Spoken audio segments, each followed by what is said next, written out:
ये कहानी है आयशा की, जो अपनी पढ़ाई पूरी करके अपने घर लौट रही थी। आयशा एक समझदार और होशियार लड़की थी। वो बहुत खुश थी क्योंकि उसे मिलने जाना था अपनी बचपन की दोस्त से। नूर उसकी खाला की बेटी और उसकी सबसे अजीज दोस्त। जैसे ही आयशा घर पहुंचती है, सलाम खाला, कैसी हैं आप? पर आयशा की नजरें सिर्फ नूर को ढूंढ रही थीं। नूर कहाँ है खाला? वो अपने अब्बू के साथ अपनी दादी के घर गई है, कुछ रोज में लौट आएगी। वक्त के साथ सब ठीक हो जाता है बेटा, पर कुछ कमरे ऐसे होते हैं जहां वक्त भी ठहर जाता है। ऊपर वाला कमरा कभी मत जाना। रात को आयशा अपने कमरे में किताब पढ़ रही थी, तभी नूर के कमरे से कुछ आवाजें आने लगी।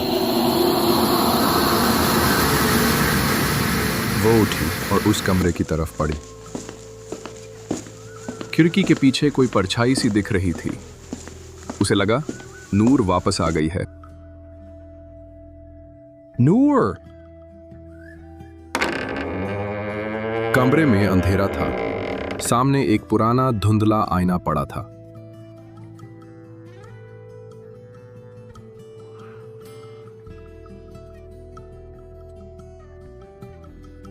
आयशा मिरर साफ करके उसमें देखने की कोशिश करती है।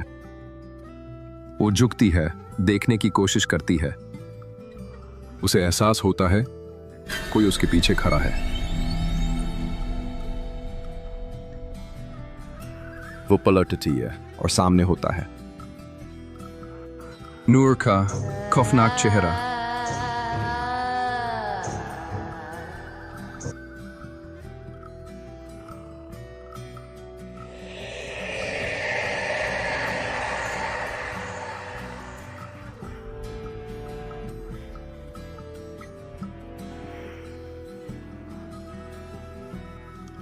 अगली सुबह खाला नूर वो यहां थी।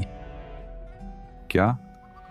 नहीं बेटा, तू ठीक नहीं है, उस कमरे से दूर रहे। लेकिन आयशा को चैन नहीं आता। वो दोबारा नूर के कमरे में जाती है। नूर, तुम यहां हो? आईने के सामने फिर से नूर नजर आती है। कौन हो तुम?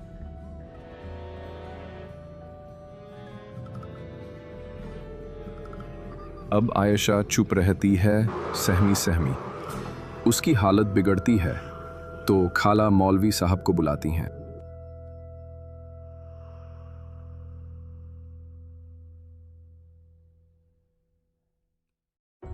कौन है तू?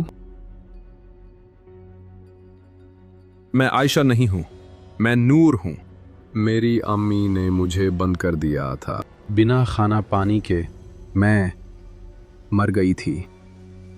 नूर की रूह आयशा के जिस्म से निकल जाती है।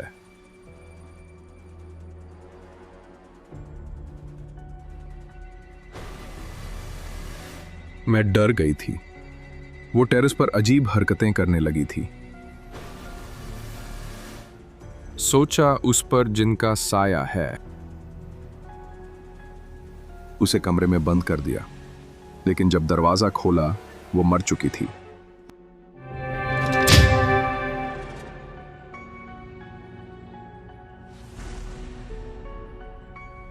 अब आयशा वापस लौट गई है अपने घर, लेकिन वो कमरा अब भी बंद है और उसके अंदर नूर की सिसकियां अब भी गूंजती हैं।